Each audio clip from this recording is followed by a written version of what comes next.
तो जो है एवोल्यूशन चैप्टर के अंदर लास्ट क्लास में हमने नेचुरल सिलेक्शन और जो है म्यूटेशन थ्योरी और उसके बाद नियो डार्विनिज्म में पढ़ा था। आज की क्लास का हमारा जो टॉपिक है, आपको याद हो तो नियो डार्विनिज्म के अंदर आपने एक टॉपिक पढ़ा था जीन पूल। जीन पूल क्या होता है? किसी एक पर्टिकुलर पॉपुलेशन के अंदर मौजूद सम टोटल सारे जीनों का या सारे एलील्स का, उन्हें क्या बोलते हैं? Gene pool. जैसे यहाँ क्लास में बैठे सारे लोगों के जीन्स निकाल करके उनके नंबर्स को काउंट कर लिया जाए तो वो क्या कहलाएगा? पूरा जीन पूल कहलाएगा। और आपने पढ़ा था कि अगर जीन पूल में कोई चेंज आता है तो एवोल्यूशन हो रहा है, और अगर जीन पूल में कोई चेंज नहीं हो रहा है तो मतलब एवोल्यूशन नहीं हो रहा है। और जीन पूल को अफेक्ट करने वाले फैक्टर कौन कौन से होते हैं ये हमने पढ़े थे। उसी में हमने एक फैक्टर पढ़ा था जिसका नाम था जेनेटिक ड्रिफ्ट। और मैंने बताया था जेनेटिक ड्रिफ्ट क्या है? एक सडन होने वाला चेंज है, अचानक से होने वाला चेंज। यहाँ ऐसा नहीं होता है कि मतलब जो है कुछ चीजें इंटेंशनली या जानबूझ के हुई हैं, ये अचानक से होगा। तो जेनेटिक ड्रिफ्ट में ही हमें कुछ बातें पढ़नी है, यानी दो फिनोमिना पढ़ने हैं जेनेटिक ड्रिफ्ट के अंदर। तो जेनेटिक ड्रिफ्ट तो मैंने समझा ही दिया था, तो हेडिंग डालेंगे हम लोग genetic drift.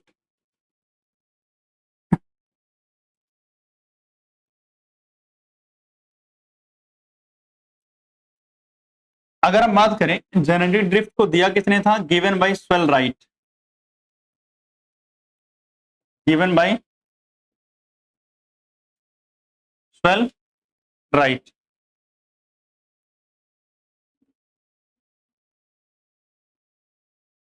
Given by swell right.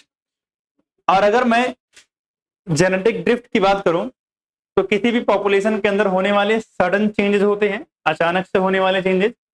यानी सिंपल शब्दों में जेनेटिक ड्रिफ्ट क्या है? Sudden by chance, sudden changes in gene frequency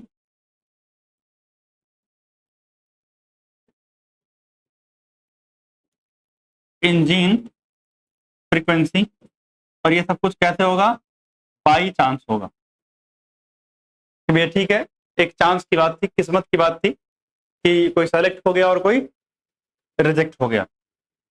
इसके अंदर हमें दो चीजें समझनी है। एक समझना है फाउंडर इफेक्ट और एक समझना है बोटल नेक इफेक्ट। यानी जेनेटिक ड्रिफ्ट के अंदर दो फेनोमेना ऑपरेट करते हैं। एक कौन है? फाउंडर इफेक्ट है। फाउंडर इफेक्ट क्या होता है? सुनना ध्यान से। सबसे पहले अगर हम बात करें फाउंडर इफेक्ट की, तो मान लेते हैं कि हमारे पास ये एक पॉपुलेशन, ये क्या है? पॉपुलेशन की कॉलोनी है, ठीक है ना। यहां हम ऐसे ऐसे बहुत सारे इंडिविजुअल ले रहे हैं। डॉट नहीं बना रहा हूं, क्रॉस बना दे रहा हूं, ठीक है ना, क्योंकि डॉट बनाने में ज्यादा समय लग जाता है। और इसी पॉपुलेशन में ये कुछ पिंक कलर वाले इंडिविजुअल हैं। वैसे तो आपको ज्यादातर कौन से दिख रहे हैं? येलो कलर के इंडिविजुअल इस पॉपुलेशन में आपको ज्यादा दिख रहे हैं।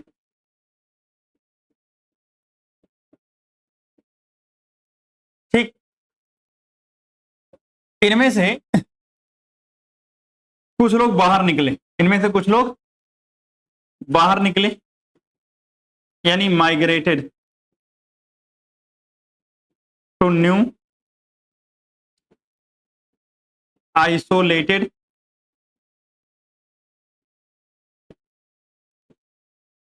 Geographical area.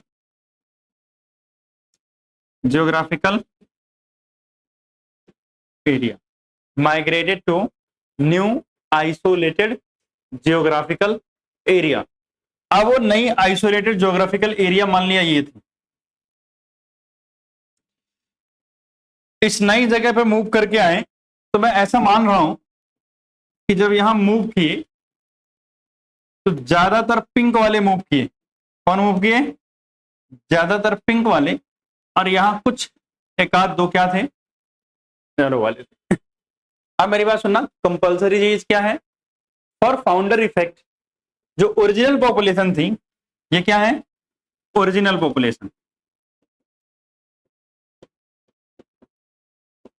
जो ओरिजिनल पॉपुलेशन थी, ओरिजिनल पॉपुलेशन से जो कुछ लोग माइग्रेट करके गए हैं, अभी माइग्रेशन जनरली बाई चांस होता है, कई बार अलग अलग रीजन्स की वजह से, या कई बार खुद ही जीन फ्लो हो जाए या माइग्रेट कर जाए लोग एक जगह से दूसरी जगह पर। तो जब यहां से लोग यहां माइग्रेट करके जाएंगे, और इंपॉर्टेंट बात है वो क्या है? आइसोलेटेड ज्योग्राफिकल एरिया होना चाहिए। मतलब कंपलसरी चीज कि जो नई पॉपुलेशन जहां जा रही है ना, उस जगह पर पहले से और कोई दूसरे ह्यूमंस मौजूद नहीं होने चाहिए, अगर माइग्रेशन ह्यूमन का हो रहा है तो। क्या कहा मैंने? कि अगर मान लिया ह्यूमन एक जगह से माइग्रेट करके किसी दूसरी जगह पर जाते हैं, तो जिस नई जगह पे जा रहे हैं उस नई जगह पे इससे पहले ह्यूमंस का एग्जिस्टेंस नहीं होना चाहिए।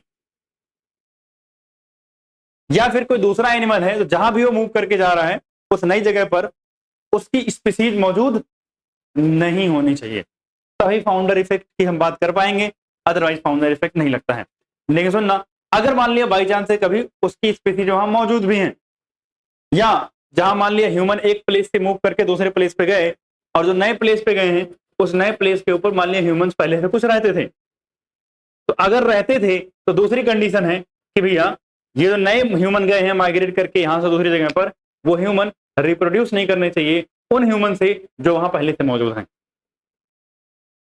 मैंने क्या बोला? कि जब नए ह्यूमन मूव करके यहां से दूसरी जगह पे गए हैं, अगर दूसरी जगह पर कोई ह्यूमन पहले से मौजूद है, नहीं है तो बात ही खत्म हो जाती है। लेकिन अगर हैं तो ये माइग्रेटेड लोग जो हैं इनका रिप्रोडक्शन वहां पर पहले से मौजूद लोगों के साथ नहीं होना चाहिए, तब फाउंडर इफेक्ट हम बोलेंगे। तो अब क्या हुआ कि जब यहां से यहां कुछ लोग माइग्रेट करते गए, तो कई सालों के बाद अगर हम बात करेंगे तो यहाँ की जीन फ्रीक्वेंसी और यहाँ की जीन फ्रीक्वेंसी क्या होगी? अलग होगी। क्योंकि अगर आप देखो तो यहाँ ज्यादा पॉपुलेशन में कौन है? येलो लोग हैं, लेकिन यहाँ ज्यादा पॉपुलेशन में कौन है? पिंक लोग हैं। अब सोचो, जब ये आपस में रिप्रोड्यूस करेंगे और नई पॉपुलेशन बनाएंगे, तो ओवरऑल अगर आप बात करोगे, यानी कुछ समय के बाद, आफ्टर सम टाइम, भैया कुछ समय के बाद क्या होगा? ऐसे ही एक बड़ा गोला बनेगा, और इस बड़े गोले के अंदर मोस्टली कौन होंगे? पिंक कलर वाले लोग होंगे। कौन होंगे?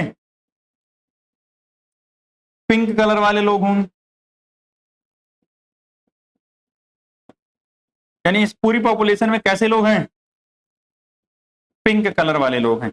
एक आध दो गिने चुने कहीं कहीं बीच में कौन मिल रहे हैं? येलो कलर मिल रहे हैं। अब आप बताओ, क्या ये दोनों पॉपुलेशन अलग अलग हो गई हैं?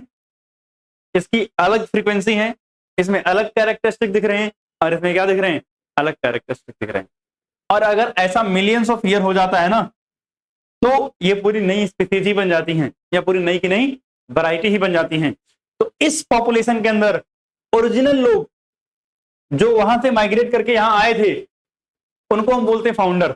मतलब मान लिया एक पॉपुलेशन 10 लोगों की, 10 लोगों में से 3 लोगों ने डिसाइड किया भैया हम यहां से जा रहे हैं, हमारी कोई इज्जत नहीं करता है इस जगह पे, और मूव करके दूसरी जगह चले गए। जो नई जगह गए वहां पहले से कोई ह्यूमन नहीं रहता था, वहां ये गए, इन्होंने घर बसाया, शादी विवाह किया और बच्चे किए, फिर बच्चों के बच्चे हुए, और ऐसे ऐसे करके वहां पे पॉपुलेशन बनी। तो पॉपुलेशन आज जाकर के मान लिया वहां 100, 200, 1000, 2000 हो गई है। सही बात। अब मेरी बात सुनना, जो स्टार्टिंग में 3 लोग आए थे ना, जिन्होंने वहां पे पूरी कॉलोनी बसाई है, जिन्होंने वहां की पूरी पॉपुलेशन को बसाया है, उनको बोलते हैं फाउंडर। क्या बोलते हैं उनको हम? फाउंडर। और जो पूरी पॉपुलेशन बनी है वो ओरिजिनल पॉपुलेशन से क्या है? अलग है। इस फिनोमिना को क्या बोलते हैं? फाउंडर इफेक्ट बोलते हैं। क्या बोलते हैं इसको हम? फाउंडर इफेक्ट बोलते हैं। ठीक है ना? तो मतलब यहां हो क्या रहा है, अगर हम थ्योरी की बात करें, when some section of population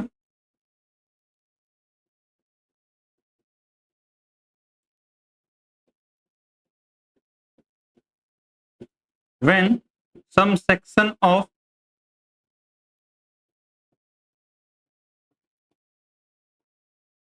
population migrated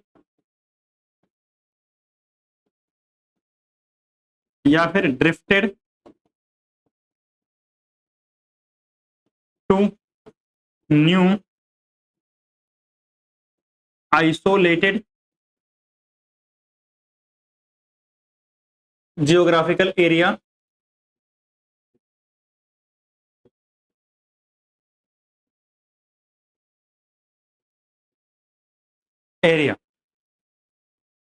then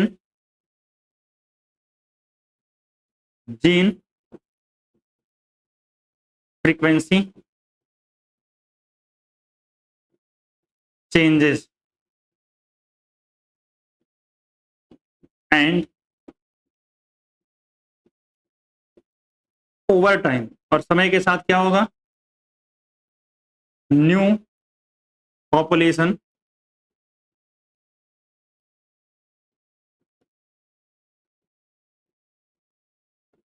become genetically different, become genetically different from original population. नई पॉपुलेशन क्या हो जाएगी, ओरिजिनल पॉपुलेशन से जेनेटिकली डिफरेंट हो जाएगी। सुनो, this section of population that migrated, यानी जो वो पॉपुलेशन का सेक्शन जो क्या किया था, माइग्रेट किया था, उसे हम क्या बोलते हैं बच्चे, फाउंडर, आर कॉल्ड फाउंडर। इन लोगों को हम क्या बोलते हैं, are called founder.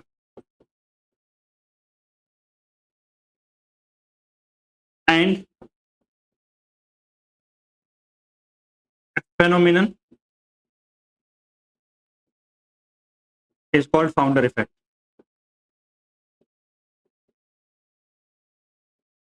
It's called founder effect। और इस phenomenon को हम क्या बोलते हैं, फाउंडर इफेक्ट बोलते हैं।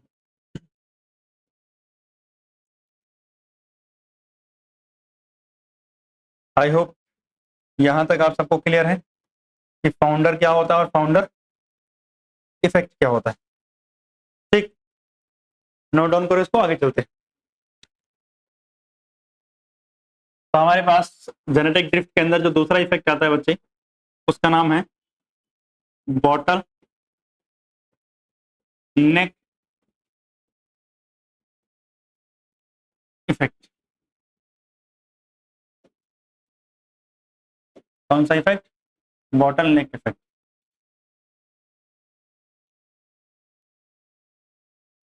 अच्छा, एक छोटी सी बात बताओ, जैसे हमने पीछे फाउंडर इफेक्ट पढ़ा, अगर मान लिया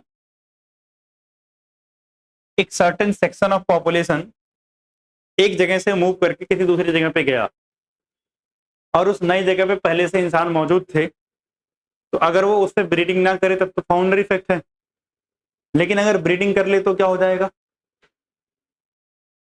अगर ब्रीडिंग कर ले तो वो जीन फ्लो या माइग्रेशन हो जाएगा। जीन पूल कैसे इफेक्ट होता है, उसी फैक्टर में हमने पहला जो फैक्टर पढ़ा था वो gene flow and gene migration ही पढ़ा था कि जब कुछ लोग एक जगह से मूव करके दूसरी जगह चले जाते हैं, जैसे यूपी या बिहार से बहुत सारे लोग माइग्रेट करके दिल्ली या मुंबई में आते हैं, ये बहुत कॉमनली देखा जाता है, तो ये क्या है, जीन माइग्रेशन या जीन फ्लो है। और यहीं रहने लगे, यहीं शादी विवाह भी हो रहा है उनका, यहीं रिप्रोडक्शन भी हो रहा है, सब कुछ यहीं हो रहा है, इसका मतलब ये क्या है, जीन फ्लो है या जीन माइग्रेशन। बट अगर वहां के लोग यहाँ मूव करके आए और आइसोलेटेड रहें, कोई लेना देना ना हो यहाँ के लोकल लोगों के साथ, तो वो क्या हो जाएगा, फाउंडर इफेक्ट हो जाएगा।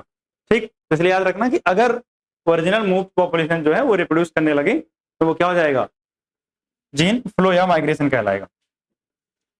अब सुनना ध्यान से, यहां पे क्या होगा। हमारे पास ये एक एरिया है, उस एरिया के अंदर रहने वाली ये पॉपुलेशन है।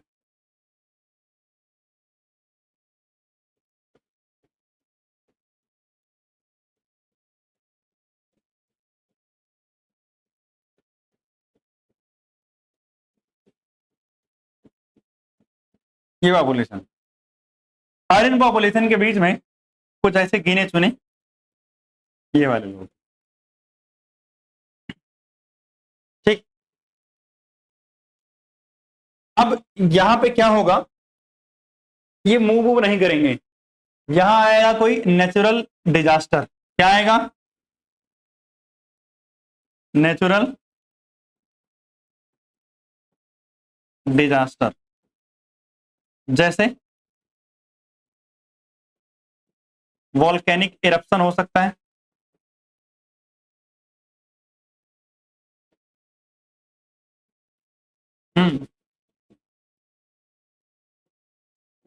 स्टॉर्म हो सकता है,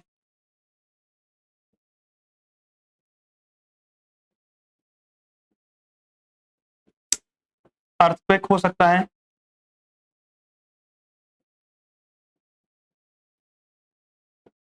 सुनामी हो सकती है, मतलब ऐसा कुछ हो सकता है। अगर ऐसा कोई यहां पर बड़ा नेचुरल डिजास्टर आए तो आपको पता है कि ये जो पूरी पॉपुलेशन थी, इस पॉपुलेशन में बहुत सारे लोग क्या हो जाएंगे, मर जाएंगे। तो हम मान रहे हैं, अब क्लास टाइम का अलार्म बज रहा है, हम आज पहले आ गए भाई साहब, तुम लेट हो आज। तो मैं क्या कह रहा था कि कोई सुनामी वगैरह आई, और हुआ क्या, यहां से ज्यादातर लोग मर गए, मतलब बहुत छोटा सा साइज बचा है पॉपुलेशन का। अब वो छोटा सा साइज जो पॉपुलेशन का बचा था, वो कौन सा है,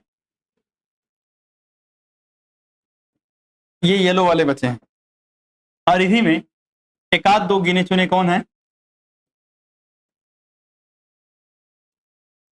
पिंक वाले हैं। अब समय बदला, वक्त बदले,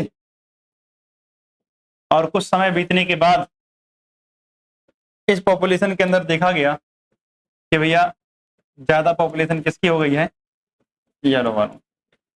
देखो ये सब बाई चांस की बात है, जरूरी नहीं है कि येलो वाले, हो सकता है जो येलो वाले थे वो खत्म हो गए, सिर्फ और सिर्फ पिंक बच गए, ये भी हो सकता है। ऐसा कोई कंपलसरी रूल नहीं है कि हर बार कम वाले ही बचेंगे सर, और कम वाले फिर अपनी पॉपुलेशन बढ़ाएंगे, ऐसा कुछ रूल नहीं है। हो सकता है जो आपके येलो कलर के तीन चार दिख रहे थे, ये येलो कलर वाले पूरे वाइप्ड आउट हो गए, अगर ये पूरे ही खत्म हो गए तो इस पॉपुलेशन में येलो दिखेगा ही नहीं, पूरे के पूरे क्या हो जाएंगे, पिंक हो जाएंगे। ऐसा भी पॉसिबल है, क्योंकि ये सब क्या है, एक बाई चांस की बात है। हमने ज्यादातर उन्हीं पॉपुलेशन जो गायब क्यों किया है, जो ज्यादा नंबर में थे, क्योंकि उनके मरने के चांसेस ज्यादा है, तो ये पहले से ज्यादा है। तो अगर कहीं नेचुरल डिजास्टर आएगा, वहां 10 लोग मरे, तो 10 लोगों में से ज्यादा चांसेस होंगे कि कौन मरे, जो ज्यादा पॉपुलेशन जिनकी है, क्योंकि उन्हीं के जो है पॉपुलेशन ज्यादा है, हर जगह वही रहते हैं, तो भैया मरने के भी चांसेस तो उन्हीं के ज्यादा है। तो इसलिए हम गायब कर रहे हैं, बाकी ऐसा कोई रूल नहीं है कि यही हमेशा गायब होंगे। तो अगर आप देख रहे हो तो बॉटल नेक इफेक्ट में क्या हो रहा है, नेचुरल डिजास्टर की वजह से हो रहा है, जबकि पिछले वाले में क्या हो रहा था, खुद वो मूव कर रहे थे। तो मतलब यहां क्या हो रहा है, due to natural disaster, population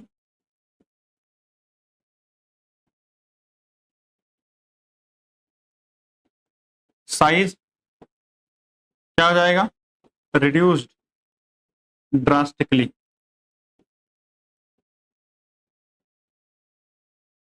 population size क्या हो जाएगा, ड्रास्टिकली रिड्यूस हो जाएगा, and new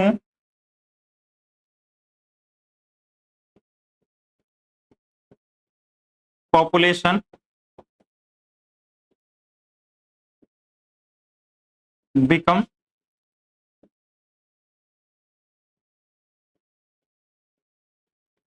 genetically different from original population. और नई पॉपुलेशन क्या हो जाएगी? ओरिजिनल पॉपुलेशन से जेनेटिकली डिफरेंट हो जाएगी। और नई पॉपुलेशन ओरिजिनल पॉपुलेशन से क्या हो जाएगी? जेनेटिकली डिफरेंट हो जाएगी। और इसी फेनोमेना को हम क्या बोलते हैं?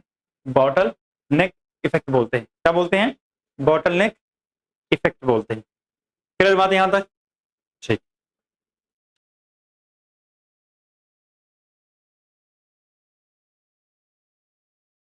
जो है हेरी डालेंगे एग्जाम्पल ऑफ नेचुरल सिलेक्शन। क्या ही डालेंगे? Example of natural selection.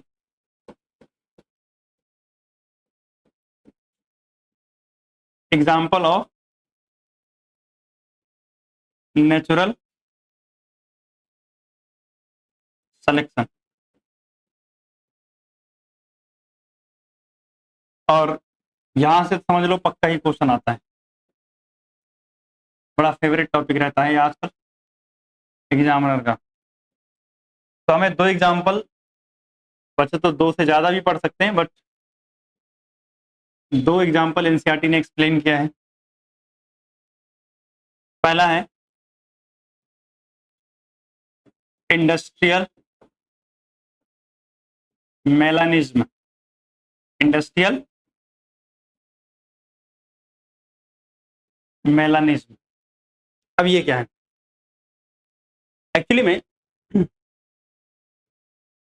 हम यहाँ दो टाइमलाइन पढ़ेंगे, एक 1850 की और एक 1920 की। एक बिफोर इंडस्ट्रियलाइजेशन और एक आफ्टर इंडस्ट्रियलाइजेशन। तो जब इंग्लैंड में इंडस्ट्रियलाइजेशन नहीं हुआ था, 1850s की बात कर रहे हैं, तो वहां के पेड़ों पर जो मोथ मिलते थे वो ज्यादातर व्हाइट कलर के मोथ मिलते थे। कौन से कलर के? व्हाइट कलर के मोथ। लेकिन जब इंडस्ट्रियलाइजेशन हो गया 1920 के अंदर, उसके बाद ये ऑब्जर्व किया गया कि वहां के पेड़ों पर डार्क कलर के मोथ ज्यादा मिल रहे हैं और व्हाइट कलर की पॉपुलेशन क्या हो गई है? कम हो गई। इसी का रीजन हम नेचुरल सिलेक्शन से समझेंगे कि ऐसा हुआ क्यों है। ठीक है ना? तो सबसे पहली बात कि अगर हम बहुत बेसिक सी बातें करें तो क्या क्या ऑब्जर्व किया? पहला ऑब्जर्वेशन क्या था? Before industrialization. Before industrialization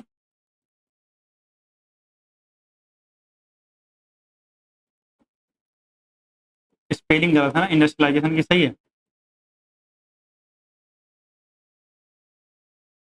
before industrialisation यानी 1850s के अंदर in England on tree trunk, tree trunk के ऊपर more white winged moth, more white winged moth are present. यानी व्हाइट विंग वाले मोथ ज्यादा प्रेजेंट थे। बट लेकिन आफ्टर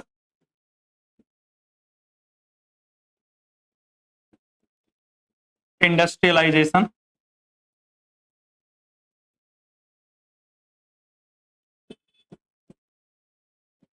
proportion is reversed।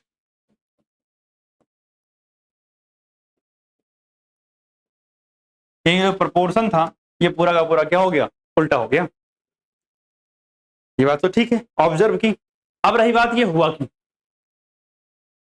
तो समझना एक सिम्बायोटिक रिलेशनशिप है दो ऑर्गेनिज्म की, एल्गी और फंगस की, जिसे हम लाइकन बोलते हैं। क्या बोलते हैं? लाइकन। और लाइकन ग्रो कहां करते हैं? जहां पर पॉल्यूशन नहीं होता है। तो जब इंडस्ट्रियलाइजेशन नहीं हुआ था तो पॉल्यूशन नहीं था, और पॉल्यूशन नहीं था तो वहां के ट्री ट्रंक के ऊपर व्हाइट कलर के कौन ग्रो करते थे? लाइकन। जिसकी वजह से जो बैकग्राउंड था ट्री ट्रंक का वो कैसा हो जाता था? व्हाइट अपीयरेंस में था। अब प्रीडेटर आते थे खाने मोथ को, तो कौन मोथ आसानी से दिखेगा उनको? डार्क वाला, यानी ब्लैक कलर वाला डार्क विंग मोथ क्या दिखेंगे उनको? आसानी से दिखेंगे, क्योंकि तो व्हाइट बैकग्राउंड और डार्क कलर क्लियरली विजिबल होगा। तो भैया प्रेडेटर किसको खा लेते थे? डार्क विंग्ड मोथ को खा लेते थे। तो मतलब वहां की इन्वायरमेंटल कंडीशन का एडवांटेज किसको मिल रहा था? व्हाइट विंग्ड मोथ को। नुकसान किसको हो रहा था? डार्क विंग मोथ को। तो डार्क विंग मोथ की पॉपुलेशन कम हो रही थी due to the natural selection, और व्हाइट विंग की पॉपुलेशन क्या हो रही थी? बढ़ रही थी। बट हो गया इंडस्ट्रियलाइजेशन, निकले धुएं, सही बात है, धुआं निकला, स्मोक, सूट, डस्ट, बहुत सारी चीजें हुई और पॉल्यूशन हुआ इन्वायरमेंट में। जब इन्वायरमेंटल पॉल्यूशन हुआ तो भैया लाइकन को आया गुस्सा, और लाइकन वहां से बोरिया बिस्तर पैक किया और निकल दिया गया, भैया हम तो यहाँ नहीं ग्रो करेंगे। इसलिए lichen are the good pollution indicator. अगर लाइकन कहीं नहीं ग्रो कर रहे हैं मतलब वो एरिया कैसी है? पॉल्यूटेड है। तो लाइकन ने अपना बोरिया बिस्तर बांधा और निकल गए। तो अब ट्री ट्रंक के ऊपर कौन नहीं है? लाइकन नहीं है। और ऊपर से ट्री ट्रंक के ऊपर आगे क्या डिपॉजिट हो गया है? स्मोक, सूट, यानी फैक्ट्री से निकलने वाला धुआं। तो ट्री ट्रंक कैसी हो गई है? डार्क। और इस डार्क बैकग्राउंड के अंदर मोथ जो डार्क वाला है वो छुप जा रहा है, उसको कौन डिटेक्ट नहीं कर पा रहा है? प्रीडेटर। और व्हाइट कलर वाले को आसानी से डिटेक्ट कर ले रहा है, तो उसको तो खाने से मतलब है। अब डार्क वाला मिले, व्हाइट वाला मिले, उसने व्हाइट वालों को खाना शुरू किया और व्हाइट की पॉपुलेशन ड्रास्टिकली क्या हो गई? रिड्यूस हो गई। और आफ्टर इंडस्ट्रियलाइजेशन ने देखा गया कि ज्यादा पॉपुलेशन किसकी है? जो है डार्क विंग वाले मोथ की बढ़ गई। क्या हुआ? नेचुरल सिलेक्शन ही तो हुआ, कंडीशन बदली, कंडीशन का एडवांटेज किसी एक को मिला और वो नेचर ने उसको क्या कर लिया? सेलेक्ट कर लिया, और बाकी दूसरा क्या हो गया? एलिमिनेट। ठीक, तो ये आपसे पूछते हैं, इसी को हम इंडस्ट्रियल मेलानिन बोलते हैं। तो अगर हम बात करें तो भैया एक सिम्बायोटिक रिलेशनशिप वाला क्या? Lichen. Lichen grow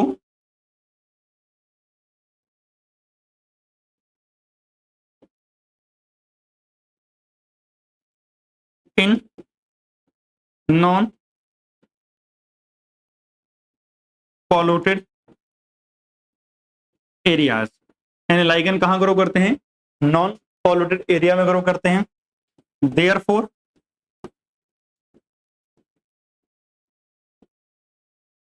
before industrialization, भैया इंडस्ट्रियलाइजेशन से पहले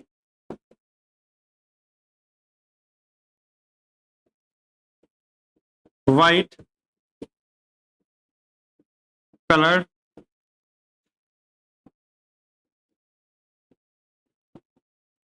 lichen present on tree trunk.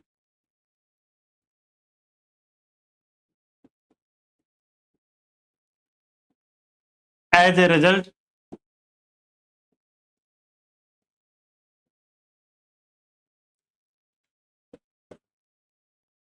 dark winged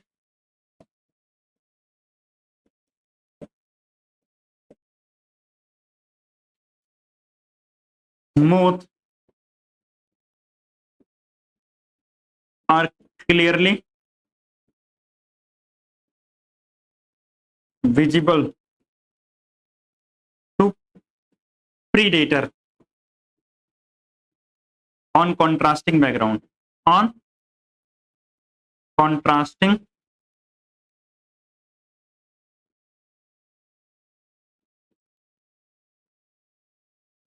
background, वे कॉन्ट्रास्टिंग बैकग्राउंड के अंदर dark wing moth clearly visible थे।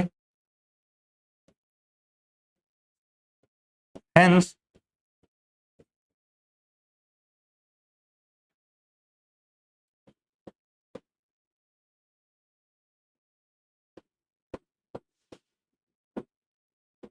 population of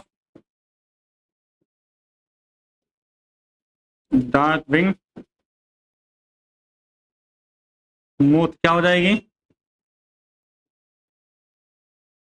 reduced. किसकी वजह से? Due to predation. Due to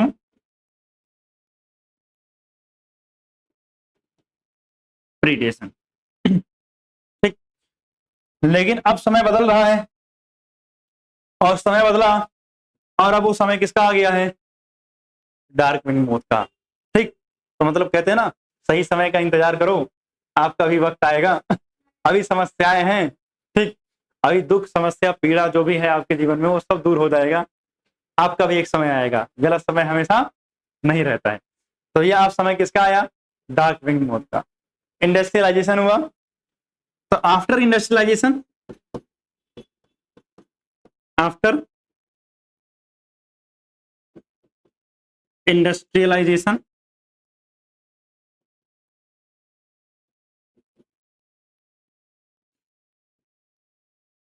due to smoke and soot. मैंने यहाँ ऑलरेडी लिख दिया है कि लाइकन कहाँ ग्रो करते हैं, केवल नॉन पोलर एरिया में। तो आप अंडरस्टूड हो जाना चाहिए कि इस वाली लाइन में हम कह रहे हैं कि अब यहाँ पर लाइकन नहीं मिलेंगे। तो after industrialization due to smoke and soot, tree trunk become dark, tree trunk become क्या, dark. Therefore,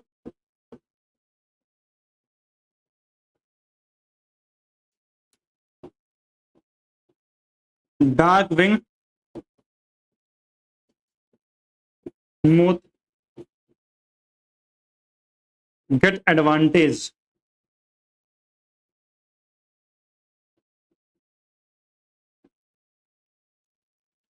of dark background.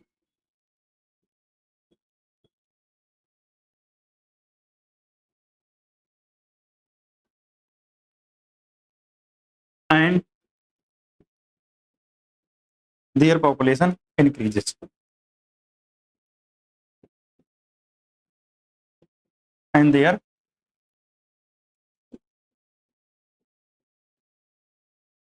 population increases. और इनकी पॉपुलेशन क्या हो गई, तो आपसे जब भी पूछेगा एक्सप्लेन करना है इंडस्ट्रियल मेलानिज्म को, तो आपको पता है क्या करना है, इतने लंबे लंबे से लाइनें लिखनी है, ठीक है ना, नोट डाउन करो।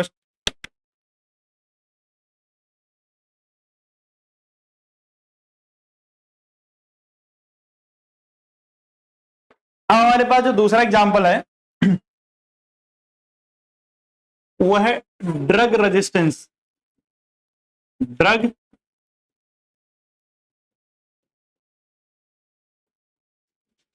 रेजिस्टेंस। देखो आपको पता ही है कि हम अपनी क्रॉप फील्ड के अंदर, हम नहीं तो किसान अपनी क्रॉप फील्ड के अंदर इस्तेमाल करते हैं हर्बिसाइड, पेस्टिसाइड, इन सब का, और हम बहुत सारी दवाएं खाते हैं। हमने दवा खाया to kill the insect, pest या डिजीज कॉजिंग ऑर्गेनिज्म। अब उन डिजीज कॉजिंग ऑर्गेनिज्म में कुछ ऑर्गेनिज्म क्या कर लेते हैं, रेजिस्टेंस डेवलप कर लेते हैं अगेंस्ट द ड्रग्स, और वो अपनी पॉपुलेशन बढ़ाते हैं। भाई देखो ध्यान से, सिंपल शब्दों में क्या है, ये एक कल्चर प्लेट है, इसमें बहुत सारे बैक्टीरिया थे, बहुत सारे क्या थे, बैक्टीरिया। मैंने इसमें एक एंटीबायोटिक डाल दी, क्या डाल दी, एक एंटीबायोटिक। मान लेता हूं कि इनमें 10 बैक्टीरिया थे, 10 में से 9 मर गए, एक बच गया। क्यों, क्योंकि उस एक के पास उस ड्रग से क्या था, रेजिस्टेंस था। अब आगे जो पॉपुलेशन बनेगी वो उस बैक्टीरिया की वजह से बनेगी, और वो बैक्टीरिया क्या है, ड्रग रेजिस्टेंस है। मतलब आने वाली सारी पॉपुलेशन क्या होगी, ड्रग रेजिस्टेंस। तो मतलब कुछ समय के बाद जितनी भी इस कॉलोनी के अंदर बैक्टीरिया मिलेंगे सब क्या हो जाएंगे, एंटीबायोटिक रेजिस्टेंस हो जाएंगे। आप अब इस्तेमाल करते रहो हर्बिसाइड, पेस्टिसाइड, किसी को कुछ फर्क नहीं पड़ता, क्योंकि सारे के सारे बैक्टीरिया क्या हो गए हैं, ड्रग रेजिस्टेंस हो गए हैं। सारे के सारे बैक्टीरिया क्या हो गए हैं, ड्रग रेजिस्टेंस हो गए हैं, ठीक। इसीलिए इसी को हम क्या बोलते हैं, नेचुरल सिलेक्शन। हुआ क्या है यहाँ, नेचुरल सिलेक्शन ही तो हुआ है। आपने कंडीशन खराब दी, उस खराब कंडीशन के अंदर सेलेक्ट कौन हुआ, जो उस कंडीशन को सर्वाइव कर पाया, झेल पाया। कौन झेल पाया, जो ड्रग रेजिस्टेंट था, और इसीलिए उसकी पॉपुलेशन आज के समय में सफिशिएंट अमाउंट में मौजूद है। तो यहां देखना ध्यान से,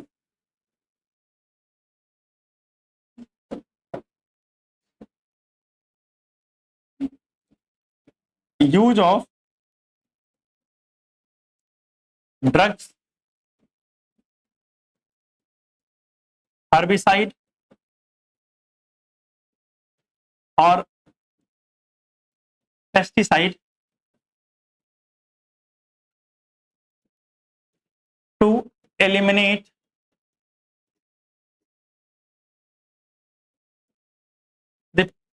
pathogenic organism,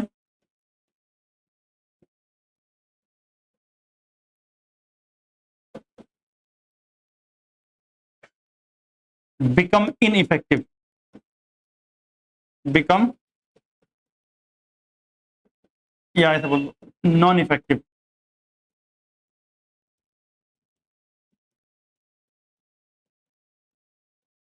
in some time,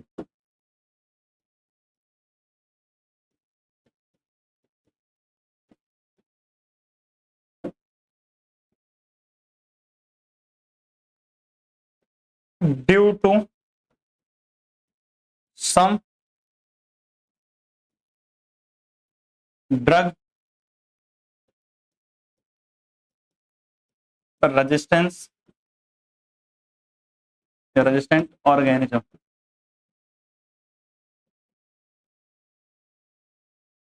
which survived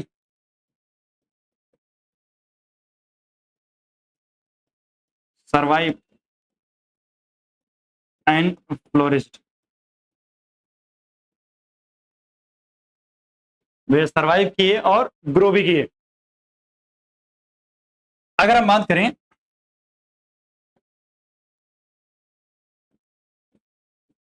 use of herbicide और pesticide lead to selection of resistant varieties, lead to selection of resistant varieties in very less time, यानी बहुत कम समय के अंदर ही ऐसे ऑर्गेनिज्म डेवलप हो जाते हैं जो क्या हो, ऑलरेडी ड्रग या हर्बिसाइड या पेस्टिसाइड क्या हो, रेजिस्टेंस हो। इसके बाद क्या हो जाएगा, जो आपका जो हर्बिसाइड या पेस्टिसाइड इस्तेमाल कर रहे हो क्या बन जाएंगे, इनइफेक्टिव बन जाएंगे। ठीक, वो क्या है, एक एग्जांपल और, resistant to malaria, resistant to malaria case है सिकल सेल एनीमिया का। किसका केस है, सिकल सेल एनीमिया का। आपको पता है सिकल सेल एनीमिया में अगर किसी के पास एचबीएस है यानी होमोजाइगस है सिकल सेल एनीमिया के लिए, तो ये मर जाते हैं, डाइड एट अर्ली स्टेज, ये तो शुरुआत में ही मर जाते हैं, ठीक है ना। लेकिन अगर किसी के पास एचबी यानी नॉर्मल है तो ये क्या करते हैं, सरवाइव करते हैं with sickle shape RBC, with sickle shape RBC. यानी सिकल सेल एनीमिया में जो हेट्रोजाइगस इंडिविजुअल होते हैं वो सिकल सेल एनीमिया में सरवाइव करते हैं, बट उनकी आरबीसी का शेप कैसा होता है, सिकल सेप का हो जाता है। अब इस सिकल सेप आरबीसी पर कौन नहीं ग्रो कर पाता है, मलेरिया का पैरासाइट यानी प्लाज्मोडियम, यानी प्लाज्मोडियम ग्रो नहीं कर पाता कहां, on the sickle shape RBC. इसलिए इनको मलेरिया से अफेक्ट होने के चांसेस क्या होते हैं, बहुत कम होते हैं। इसलिए ऐसी पॉपुलेशन जहां मलेरिया ज्यादा होती है तो ये देखा गया है कि वहां अगर सिकल सेल एनीमिया भी मौजूद है तो वो पॉपुलेशन जिसके पास सिकल सेल एनीमिया है वो ज्यादा मिलते हैं, क्योंकि फिर उनको मलेरिया क्या होती है, नहीं होती है। तो मतलब क्या हुआ, individual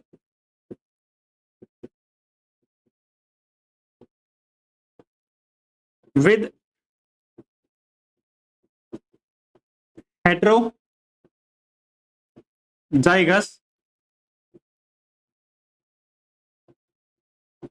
condition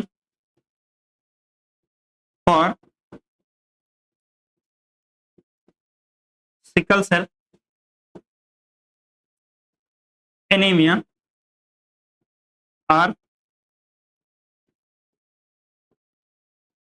resistant to malaria, resistant to malaria, and hence selected by nature, and hence selected by nature. इसलिए नेचर क्या करता है, इनको सेलेक्ट कर लेता है। ठीक, इसको भी नोट करो, फिर चलते हैं हार्डी-वेनबर्ग इक्विलिब्रियम पे।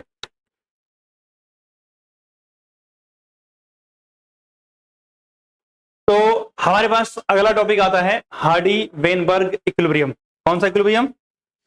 Hardy-Weinberg equilibrium.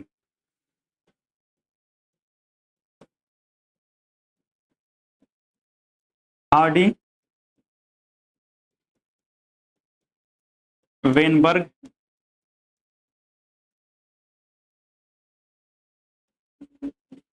इक्विलिब्रियम।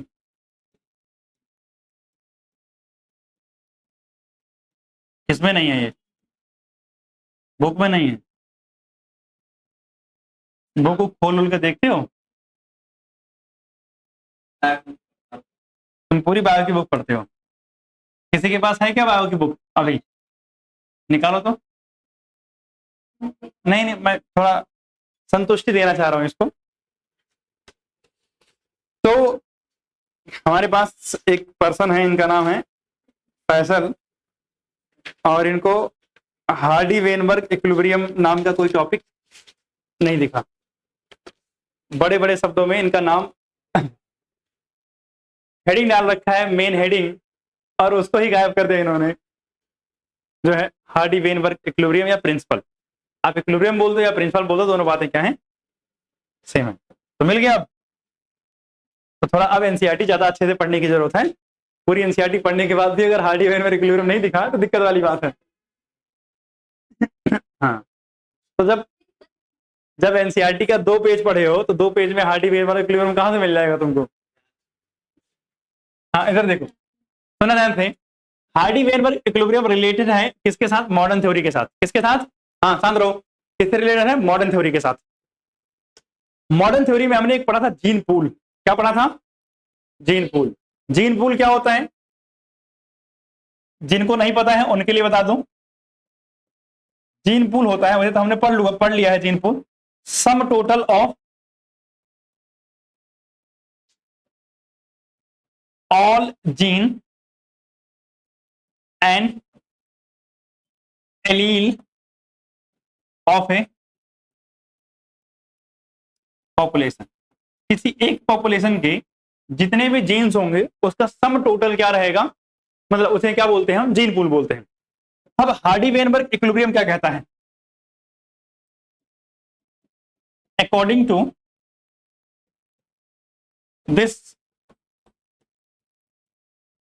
प्रिंसिपल, इस प्रिंसिपल के हिसाब से एलिलिक फ्रीक्वेंसी, सुना थे, जब मैं एलिलिक फ्रीक्वेंसी की बात कर रहा हूं तो वही जीन पूल की बात कर रहा हूं पूरा। Allylic frequency of large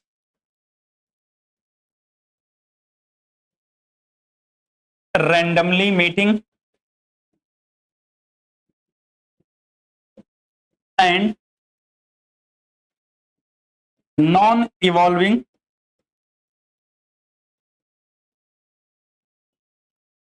population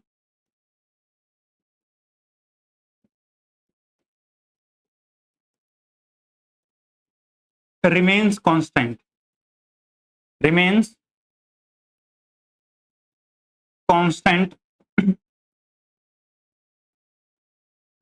generation after generation, generation after generation. तो क्या कह रहा है?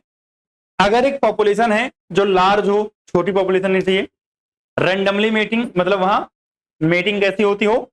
रैंडम होती हो। रैंडम मेटिंग का मतलब वहां ऐसा ना हो कि भैया ये अपर कास्ट वाले हैं तो इनके साथ इन्हीं से होगी, दूसरे वालों से नहीं होगी। मतलब कोई किसी के साथ भी मीटिंग कर सकता है, ये अलाउड हो। एंड वो नॉन इवॉल्विंग पॉपुलेशन हो, मतलब वहां इवोल्यूशन नहीं होना चाहिए।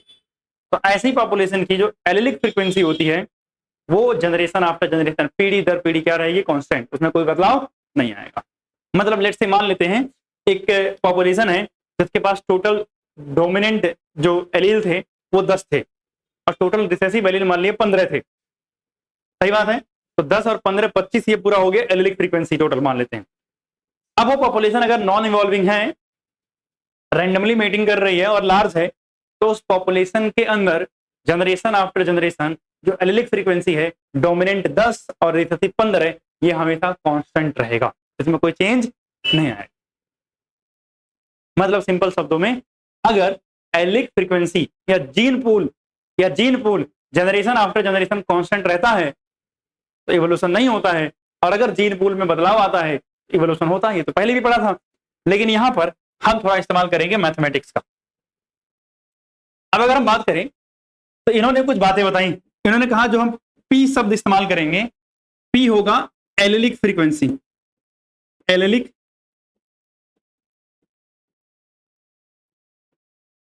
Frequency of dominant allele. Dominant allele ये किसकी फ्रीक्वेंसी है भाई, डोमिनेंट एलील की फ्रीक्वेंसी। किसकी फ्रीक्वेंसी है, डोमिनेंट एलील की। और इन्होंने बोला जो क्यू है वो क्या होगा, एलिलिक फ्रीक्वेंसी होगा रिसेसिव एलील का। किसका होगा, रिसेसिव एलील का। अब इनका कहना यह था कि भाई साहब ये फ्रीक्वेंसी का मतलब प्रोबेबिलिटी की बात हो रही है कहीं ना कहीं, और प्रोबेबिलिटी टोटल कितनी होती है, 1 ही तो होती है। तो इन्होंने कहा भाई इनकी जो फ्रीक्वेंसी होगी वो कांस्टेंट रहेगी, मतलब P plus Q is equal to 1, ये हमेशा होगा। अगर एक पॉपुलेशन कैसी है, नॉन इवॉल्विंग है, P plus Q is equal to कितना होगा, 1 होगा। अब मेरी बात सुनो, इन्होंने कहा आप एक काम करो, स्क्वायर कर दो दोनों तरफ, स्क्वायरिंग बोथ साइड। अगर हम स्क्वायर कर दें तो हमें क्या मिलेगा, सर हमको पता है 1 का स्क्वायर तो कितना होता है, मतलब P प्लस क्यू का स्क्वायर तो छोड़ो अभी, पहले P प्लस क्यू का होल स्क्वायर हो जाएगा इज इक्वल टू, ये 1 का स्क्वायर कितना होता है, 1 ही होता है।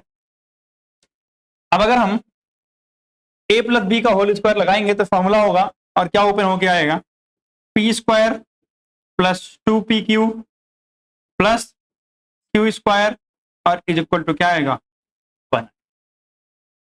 अब रही बात कि यहां सर ये पी स्क्वायर क्यू स्क्वायर और 2pq क्या है, देखना, पी स्क्वायर है frequency of homozygous dominant, of homozygous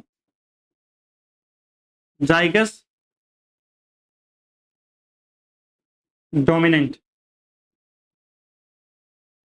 Q square क्या है, frequency of homozygous recessive, homozygous recessive. और 2pq क्या है, फ्रीक्वेंसी ऑफ हेटेरोजाइगस, हेटेरोजाइगस की फ्रीक्वेंसी है। वैसे अगर आपको याद हो तो आप ग्रेगर जॉन मेंडल का जब क्रॉस करते थे, मोनोहाइब्रिड क्रॉस, तो आपको याद है 1:2:1 का रेशियो आता था ना, जीनोटाइप का ratio.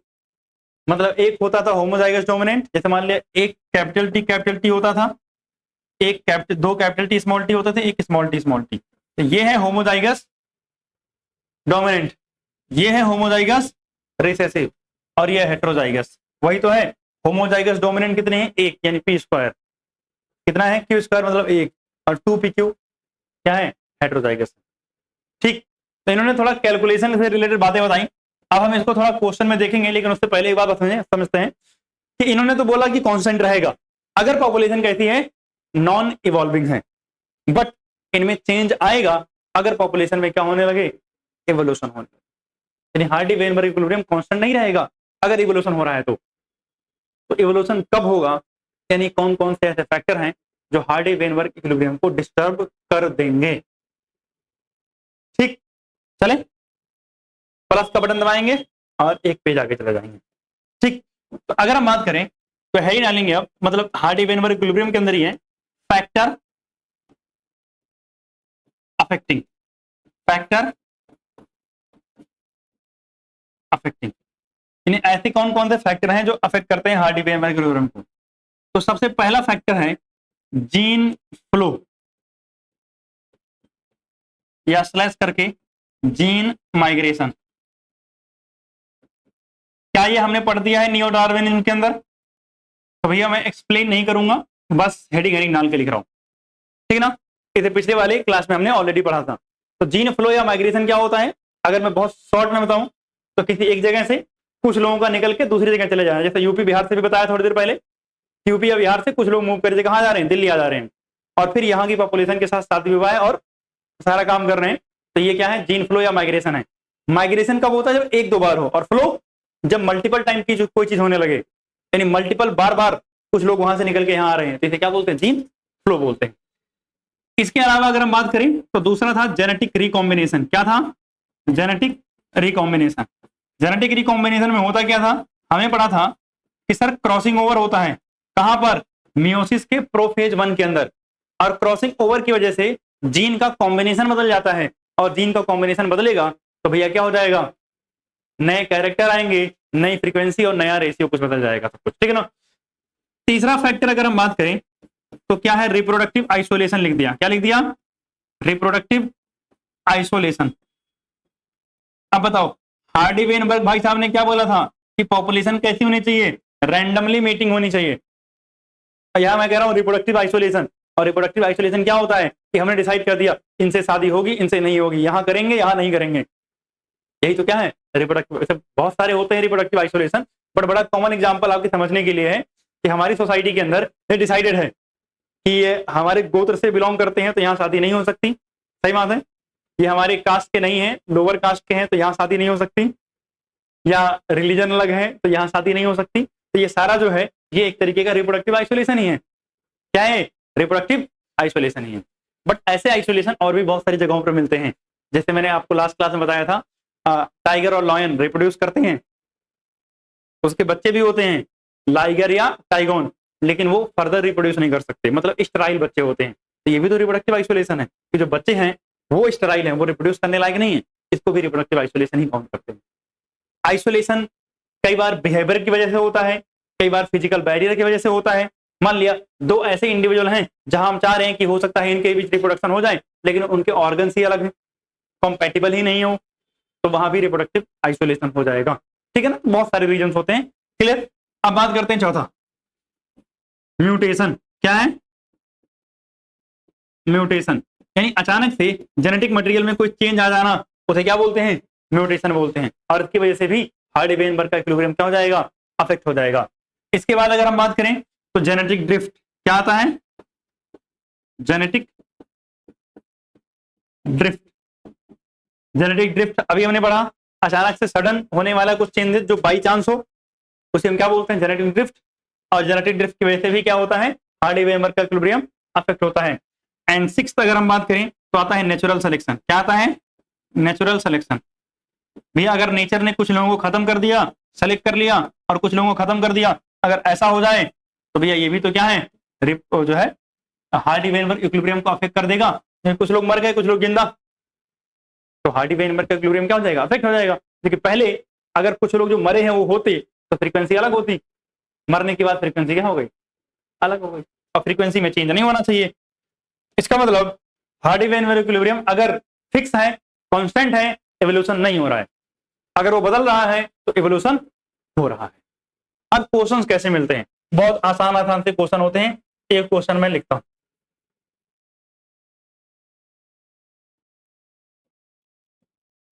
If frequency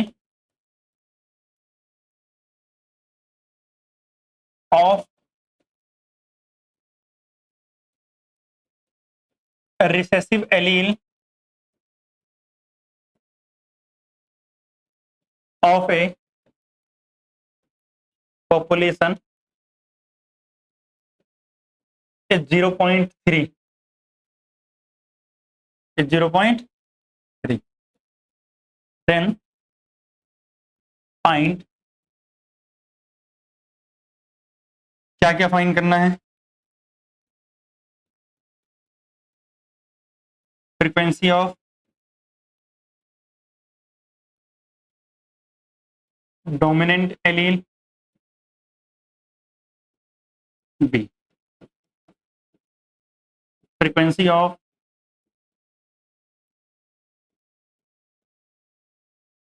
homozygous dominant C frequency of homozygous recessive D frequency of homozygous नहीं हेटेरोजाइगस बस फ्रीक्वेंसी ऑफ हेटेरोजाइगस देखो सॉल्व करने का तरीका बहुत सिंपल सा ये बताओ मुझे क्या दे रखा है फ्रीक्वेंसी ऑफ रिसेसिव एलील 0.3 मतलब क्यू दे रखा है मुझे क्या दे रखा है क्यू इज इक्वल टू कितना है 0.3 अब मुझे पहले वाले पॉइंट में क्या निकालना है ए वाले पार्ट में पी निकालना है तो मुझे पता है P is equal to question mark तो हमें पता है P plus Q is equal to कितना होता है 1 होता है तो अगर हम सॉल्व करेंगे तो पी इज इक्वल टू कितना आ जाएगा 0.7 आ जाएगा बी पार्ट क्या कह रहा है फ्रीक्वेंसी ऑफ होमोजाइगस डोमिनेंट का मतलब क्या निकालना है पी स्क्वायर तो मतलब क्या हुआ 0.7 का स्क्वायर मतलब क्या हुआ 0.49 सी पार्ट में क्या निकालना है होमोजाइगस मतलब क्यू स्क्वायर क्या हुआ 0.3 का स्क्वायर कितना आएगा 0.09 उसके बाद अगर हम बात करें डी पार्ट की तो डी में क्या निकालना है हेटेरोजाइगस मतलब क्या 2p क्यू कितना होगा 2 इंटू में 0.7 इंटू में 0.3 7 3 जा 21 यानी 0 पॉइंट कितना हो जाएगा 4 बस यही है फिर बाद ऐसे जो छोटी छोटी सी कैलकुलेशन आती है जिस पर क्वेश्चन करने होते हैं नोट डाउन करोगे